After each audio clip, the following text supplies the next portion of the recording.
Familia, amigos, muy buenos días, bendecido día para todos. Por aquí nuevamente hoy martes hacerles este videito. Nuevamente muchas gracias a todas las personas que se vinculan al canal, a los que ven los videos, los comparten y lógicamente la gente se interesa, compartidos por ustedes y lógicamente les llama la atención.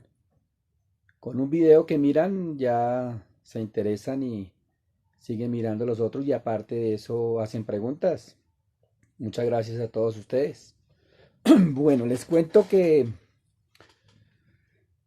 muchas preguntitas me han hecho.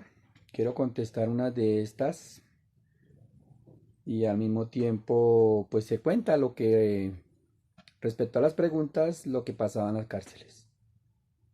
Hoy les quiero contar y les quiero contestar una preguntita. Me decían que si yo supe o vi de personas que intentaban o se quitaban, se suicidaban, se quitaban ellos mismos la vida. Pues realmente vi muchos casos y solamente se escuchó que fue una sola persona la que murió, pero intentaron, sí, fueron varios los que intentaron quitarse la vida. Y uno de ellos creo que falleció. Este señor, o sea, uno en la cárcel, si la persona tiene un conocimiento, tiene un pensamiento, tiene una decisión de quitarse la vida por X razón que sea, simplemente hace algo para que lo maten. Así de sencillo es la situación en la cárcel. El que se quiere morir en la cárcel se muere, no suicidándose, no auto quitándose la vida. Simplemente les conté que en la cárcel matan por matar. Entonces, una persona que se quisiera matar 100% denuncia un túnel, o sea, se va de sapo y dice que hay un túnel, que están construyendo un túnel en X parte, y la misma guardia realmente lo denuncia ante las personas que mandan en los patios. Fulano de tal denunció un túnel y lo matan, porque realmente eso era lo que pasaba. Entonces yo digo que intentar quitarse la vida en la cárcel era más como lesionarse, como llamar la atención, como sentirse la persona como llamativa, como querer llamar la atención, exactamente. Porque simplemente busca una pelea y a cuchillo le pegan dos puñaladas y lo matan. Entonces, por eso digo que quitarse la vida, suicidarse en solamente una persona y eso porque se pegó fue un tiro. Este señor se pegó un tiro en el estómago. También lógicamente uno piensa que para suicidarse teniendo un arma pues se pega un tiro en la cabeza y ya se acabó con su existencia. Pero este señor se pegó un tiro. Dijeron que fue un accidente. En principio dijeron que fue un accidente, que este señor estaba limpiando un arma y no se dio cuenta que en el arma había una bala. Mm, Creo que es la pistola la que retiene el arma. Bueno, y que estando limpiándola se disparó el arma y se pegó un tiro en el estómago accidentalmente. Lo llevaron al médico, lo llevaron al hospital, fue grave la herida y dicen, comentan, porque no volvió a la cárcel, que falleció. Entonces, yo creo que de pronto este sí, pronto fue un suicidio. O desafortunadamente accidente y murió. En la cárcel, la persona que se quiere morir se muere. La persona que se autolastima es para querer de pronto buscar beneficios, buscar un patio mejor, tiene enemigos y quiere que lo saquen en traslado porque corre la vida, peligro. Suena contradictorio que se autolastime o se intente quitar la vida sabiendo que lo tiene enemigos y lo van a matar. Entonces, si ven las consecuencias de esto. Por eso digo que el suicidio dentro de la cárcel es muy poco. Hay un señor intentó suicidarse.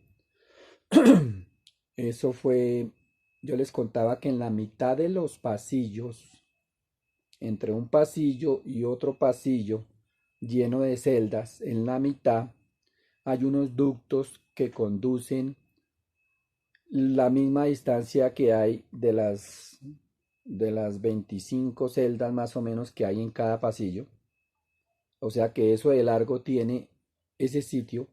A ese sitio le llamaban el túnel, que es por donde van las cañerías, los tubos, los ductos de agua negra, de aguas de sanitarios, de aguas lluvias, las redes eléctricas, tubos de electricidad. Todo esto va ahí, que después con el hacinamiento acomodaron todo eso y hicieron camarotes, hicieron hamacas, hicieron un poco de cosas y ahí era donde vivía también gente.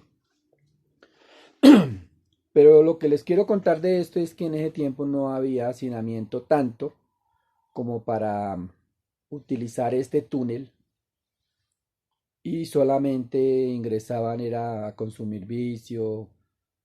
Inclusive les conté que allá en ese túnel secuestraban a la gente que tenía platica y les hacían llamar por celular que consignaran a ellos. Los extorsionaban y les sacaban un montón de plata a los que tenían plata. En este túnel encontraron a un señor colgado del cuello. Se intentó ahorcar. En este momento que ingresan chirretes, que eran los que más utilizaban estos sitios para meter vicio, para consumir drogas, ellos ingresaron y al ingresar al túnel se tropezaron con el cuerpo. O sea que este señor no hacía 2 minutos, un minuto se había colgado.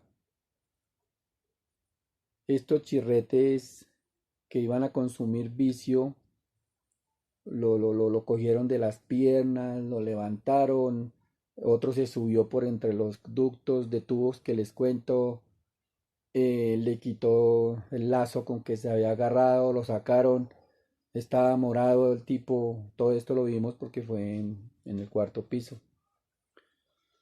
Toda la gente gritaba y decía y se movían, bueno, en fin. Este señor sí de pronto intentó suicidarse, sí intentó suicidarse. Los problemas son mutuos, son muchos. Los problemas de un interno cuando llega a la cárcel son demasiados, los pensamientos son muchos. Bueno, hablemos un poquito de Alejandro Pico. Alejandro Pico llega a la cárcel, la segunda vez que llega Alejandro Pico a la cárcel, se encuentra con que nuevamente abrieron el proceso de él, con que lo volvieron a coger injustamente porque ya era un- un- no me podían a mí juzgar doble vez por un mismo delito. O sea, pónganse a pensar un poquitico en mi situación. Todas estas cosas que yo viví ingresando nuevamente a la cárcel, todo lo negativo que me pasaba porque todo lo que yo hacía salía, salía en contra, todos los papeles que yo mandaba salían negativos, nada a favor, y de un momento a otro una condena de 45 años, y siguen saliendo cosas negativas y negativas y negativas y negativas. Y me lo han preguntado y se lo estoy contestando, que si yo por mi situación intenté alguna vez acabar con mi vida. Y estas son preguntas en mi situación y en mi caso que conoce la gente y que me pregunta lógicas, preguntas lógicas. Pero como yo les decía, la persona que tenga un pensamiento de quitarse la vida simplemente busca un problema en la cárcel, se endeuda, no paga, sapea, se mete a sapo y sapea cosas y lo matan. El pensamiento mío nunca, nunca, nunca, nunca en mi vida fue quitarme la vida, nunca fue atentar contra mi integridad. El pensamiento siempre fue de que en algún momento se solucionaba mi situación, de que yo iba a salir en libertad porque yo no le debía a nadie nada. Las, las costumbres, las creencias, la educación que nos dieron nuestros padres, pues lógicamente es para, por más cosas que me pasen o que me pasaron, pero nunca llegar a atentar contra mi vida. El desespero sí era total, el desespero sí era impresionante, era de muchas veces no comer, de mantener la mente en procesos, en audiencias, en, eh, en memoriales, en abogados, en fiscales, en jueces, todo esto que yo nunca viví, lo estaba viviendo, pero de todas maneras, gracias a la educación de mis padres y de mi familia, yo nunca llegué a atentar contra mi vida. Bueno, les seguía contando. Este señor lo revivieron prácticamente los mismos chirretes, los mismos internos, ya después con... ¿Por qué? Porque era una persona que estaba pagando un delito, pero no se metía con nadie, no le debía a nadie nada, entonces en ningún momento, si se quería matar, lo acabaron de rematar y lo mataron, no. Que es la diferencia que hay con una persona que es un sapo, una persona que se endeuda, una persona que busca su muerte y lo matan. Este señor no. Tenía sus problemas, pero pues quiso salir de su situación matándose y se trató de ahorcar. Lo revivieron, lo llevaron a sanidad, lo llevaron al médico, después psicologías y un poco de cosas que... Pero él siguió en su patio y siguió viviendo y se... De pronto hasta se aferró a la vida porque nunca lo vimos atentar nuevamente. Se distrajo de pronto más. En fin, pero se intentó suicidar, intentó quitarse la vida. Un señor una vez se tomó, dicen que era un veneno. Y este señor dice que se tomó eso y durante la noche vomitó y vomitó y convulsionó. Mejor dicho, lo llevaron a sanidad, lo reanimaron, le hicieron un lavado. Bueno, en fin, simplemente no era el momento del señor morirse. Porque el tomarse un cianuro es un veneno, es envenenarse, es acabar con su vida. Lo contraste, voy a contar ahora que me acuerdo del cianuro. En un momento de la cárcel había una, entre paréntesis, un pacto de paz, que en la cárcel no salían muertos violentos. Violentos de pronto era a bala, que no sonaban disparos dentro de la cárcel. Pero los muertos seguían saliendo, bien sea a cuchillo, los mataban, los ahorcaban. Entonces miren la controversia que hay entre una persona que se toma un cianuro y no se muere, a una persona que intentaron matar de muchas formas y no moría. Esto era en el pasillo del primer piso, en seguridad le llamaban pasillo de seguridad, que era donde vivían policías y escoltas y de todo esto. Dieron con una persona X, no sé si era escolta, no sé si era policía, del ejército, no sé, del todo era que lo tenían que matar. Pero no lo quisieron matar, lógicamente, porque había un pacto de paz de bala y no debería sonar bala, pistola, de armas de fuego dentro de la cárcel. Eso fue un pacto de paz supuestamente. Tampoco lo quisieron matar a cuchillo. Entonces, ¿qué pasa? A este señor le dieron un cianuro, ahora que me acordaba, un cianuro. Le dieron un cianuro que supuestamente era un veneno mortal. Este señor vomitó, mejor dicho, yo creo que era que no se quería morir. O no lo podían matar así. Este señor se tomó eso, después lo vomitó, le colocaron una soga al cuello, lo jalaban de un lado y de otro, él no se moría. O sea, no podían matarlo, la verdad, no podían matarlo. Le pegaron varias puñaladas y él no se moría, él no se moría. Entonces yo digo, pues es veneno, un cianuro era para que lo hubiera matado par patadas, de un día para otro ya estaba muerto, ya estaba como pasó en muchas ocasiones.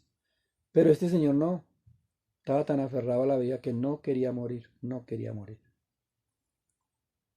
A lo último, y de una forma salvaje lo degollaron, le cortaron la aorta y lo degollaron y lo dejaron de sangrar. Y ya cuando estaba muerto totalmente, ya cuando no tenía sentido total, lo sacaron y se murió. Entonces, mire lo que yo les decía, el contraste es que con una persona que se tome un veneno voluntariamente, no se muere. Así de sencillo, no se moría, no estaba para morirse, pero quería morirse.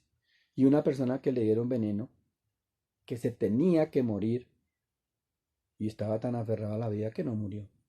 Lo tuvieron que matar de otra forma. Y no quería morirse. Bueno, quería contarle, bueno, fueron varios, las personas así, otro se cortó las venas, salió también para sanidad, lo curaron. em, Otro se pegó, él mismo se pegó una puñalada en el pecho, supuestamente al corazón, pero pues no murió. Uno, uno que eso fue cuando abrieron la terraza en el, en el patio uno abrieron una terraza, un hueco, que era cuando la gente salía por ahí a protestar, a la plancha. Lógicamente no tiene ninguna salida, no se podía escapar, mejor dicho me refiero con ese hueco que abrieron. ¿Por qué? Porque abrieron el hueco y eso daba una plancha que cubría el patio y ya no tenía ningún acceso para ningún lado, porque todo el resto eran vacío y no podía escaparse. Pero este señor utilizó ese hueco para subirse hasta la terraza del cuarto piso de ese pabellón uno y se lanzó. Se lanzó porque él quiso matarse y se lanzó de allá al patio. Lo que comentaban los internos, ¿no? Ese se botó y fue a parar a la cancha de microfútbol y allá quedó como un pollo y pataleaba, pataleaba, pero lo mismo. Personas que no los asesinan, sino que se quieren matar. Lo llevaron a sanidad, lo reanimaron, vivió, tuvo sus fracturas y por ahí llegó con muletas y enyesado. Y era el patio uno, pero una persona que de pronto no tenía uno como muy determinado, porque no sé, no eran delincuentes, no eran que se hacían ver, no eran, entonces eran como un preso común y corriente. Y así sucesivamente, gente que llamaba más la atención, que se iban a quitar la vida, pero no lo hacían porque realmente llegar a la cárcel y querer morirse era lo más fácil que podía hacer.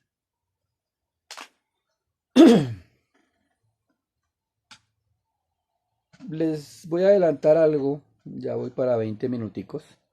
Les voy a adelantar más o menos otras preguntas que me hacían que si realmente lo que brinda el gobierno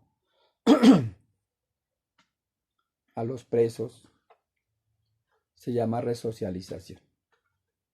Realmente, a conciencia y como yo lo viví, en la cárcel no hay resocialización. En ese tiempo, no sé ahora, de pronto sí. En ese tiempo no hay resocialización. La gente que llegaba a la cárcel sana, que escasamente estaba cometiendo un hurto por primer vez y llegaba a la cárcel, una gente aparentemente primera entrada a la cárcel, primer delito que hacía de pronto, lo llevaban a psicólogo, trataba con psicólogos, lo llevaban a diferentes trabajos sociales, todas esas cosas para que se resocializara. Los 2 años y medio, 2 años que iba a durar en la cárcel. No hay resocialización en la cárcel. Eso lo demuestra una persona que tenía 27 entradas a la modelo. Y ahí para abajo, pues mucho más que llevaban 15, 20, 12, 7. Un montón de entradas. ¿Por qué? Porque resocialización es llegar a la cárcel, salir y no volver nunca más a la cárcel, no cometer un delito nunca más. Eso se llama resocialización. Resocialización se llama cuando una persona está en la cárcel y en lugar de meter vicio y ocultarse en la droga por su proceso, por su situación, cambia y hace otras cosas para pagar su pena, para salir rápido y no volver nunca más. Eso se llama resocialización. En la cárcel no hay resocialización. ¿Por qué? Porque la cárcel no tiene un seguimiento para un interno que llega por un homicidio, que está condenado a 25 a 30 años de cárcel y que la persona cuando llega lo primero que busca es qué hacer, pero no hay nada que hacer. Los talleres están llenos, los poquitos presos que ingresan tienen ocupado ya el taller, las máquinas. Estudios son muy poquitas las aulas de clase y imagínense en una cárcel donde hay 5.000 y punta internos, casi 6.000 internos para una cárcel en donde era para 1.500 presos. ¿Qué resocialización va a haber? El INPE pregonaba mucho eso, resocialización, y les preguntaban a muchos internos que si se estaban resocializando y que ya iban a salir en libertad y que si la sociedad los espera con los brazos abiertos porque ellos cambiaron y no van a delinquir. Llegaba un preso por un homicidio, por un hurto simplemente, o por un porte ilegal de armas. Solamente no les daban mucho tiempo en la cárcel o se especializaban más y salían a delinquir el doble porque conocían más gente delincuente que trabajaba en esto, o eran los famosos aletocitos de esos que llegan a la cárcel y tienen un pensamiento de que yo llegué a la cárcel, yo soy el duro porque yo estoy en la cárcel y mejor dicho a mí me tienen que hacer caso y yo ya estoy es en la modelo y eran personas jovencitas de 22, 23 años, personas jovenciticas, pero tenían ese pensamiento y esas ínfulas de decir yo soy preso. Muchos se mandaban tatuar, pues el tatuaje no tiene que ver absolutamente con lo que estoy hablando, pero ellos se mandaban tatuar. En ese tiempo no habían las maquinitas que hoy en día las hay. Era con pura aguja y tinta a lo que es. Muy poca higiene, la verdad. Bueno, en fin. Pero ellos llegar a la cárcel y mandarse en tatuar, hacerse un tatuaje, eso para ellos era, mejor dicho, que le tuvieran miedo. No hay resocialización en la cárcel, no hay. La resocialización, y no es resocialización, es simplemente una persona que llega, bueno, hablemos de Alejandro Pico. Alejandro Pico llega a la cárcel. Él trata de buscar respuestas a todo lo que le pasa y no le llegan. Nunca, nunca se me ofreció, a pesar de todo lo que salía en la televisión y de todo lo que en la cárcel se comentaba de Alejandro Pico, Nunca llegó el IMPEC y dijo, Alejandro Pico, venga y hable con este psicólogo. Para nada. Era una persona que supuestamente llega a la cárcel por primera vez. El IMPEC sabía eso. Llega por un delito de un homicidio y dos tentativas de homicidio y porte ilegal de armas y condenada a 45 años de prisión. Según el IMPEC,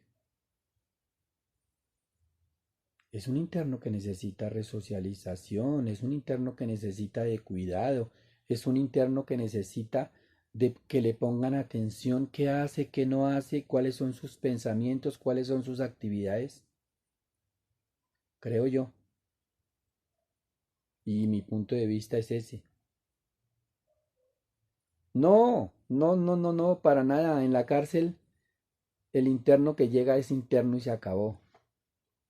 El que tiene plata vive bien y el que no, de malas. Si tiene medios, come bien, o si no le toca ir al Wimpy a comer lo que prepara el IMPEC.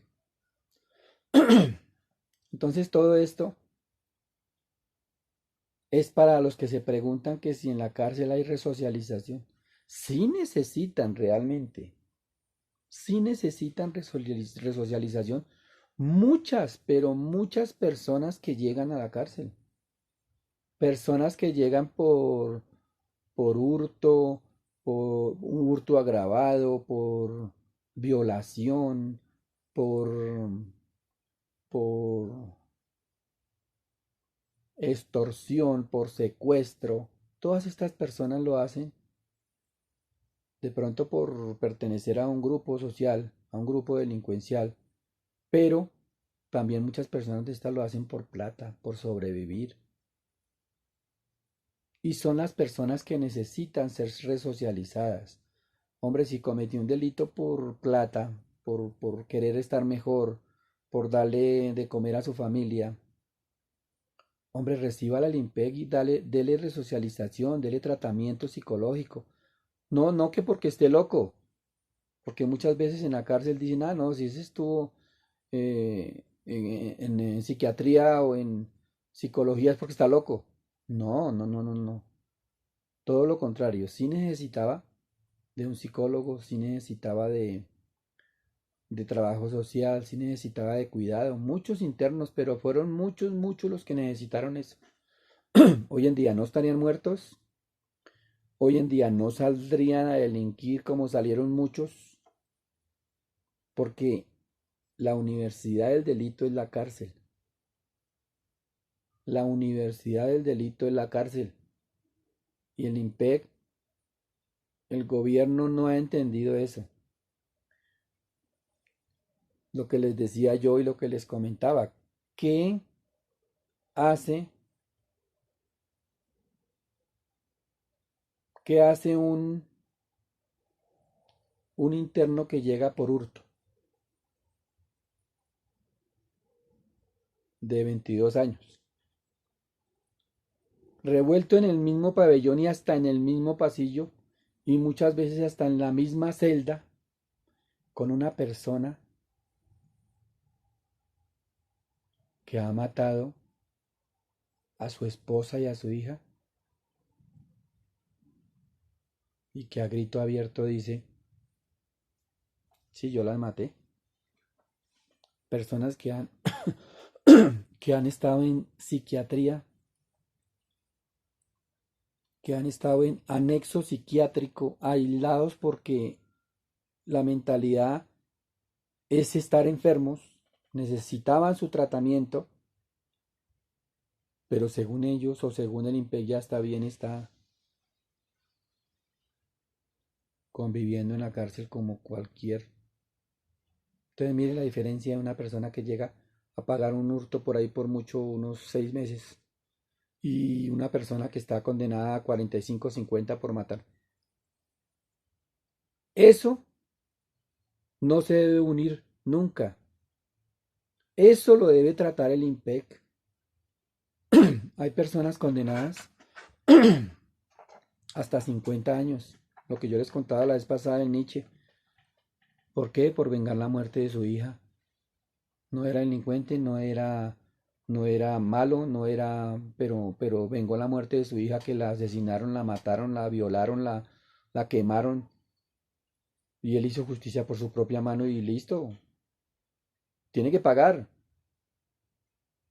pero no al lado de una persona que comete una masacre de 40, 50 personas y él mata a un montonón.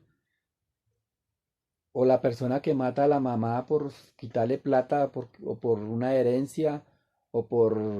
O sea, son personas que necesitan tratamiento. Y eso les decía yo de Alejandro Pico. Una persona que llega sin nunca en su vida haber disparado un arma de fuego y condenado a 45 años de prisión. Y revueltos con las masacres, con los homicidios, con las extorsiones, con los secuestros, o sea, con lo peor que puede llegar a las cárceles. El que llega siendo, puede seguir siendo. El que llega siendo, puede salir de la cárcel, ya no siéndolo. El que llega sin serlo, puede salir de la cárcel, lo mismo, sin seguir siendo. El caso mío. Yo llegué sin ser un homicida y salí sin ser un homicida y sigo demostrando que no soy un homicida. Y el que entra sin ser homicida y adentro le buscan problemas y tiene que matar a otro, ya es un homicida. Y sale siendo un homicida. Si sale, la universidad del delito está en las cárceles. Amigos, Dios los bendiga. Unas nuevas reflexiones, contestándole preguntas que me hicieron. Nos veremos el viernes. Un abrazo para todos. Gracias.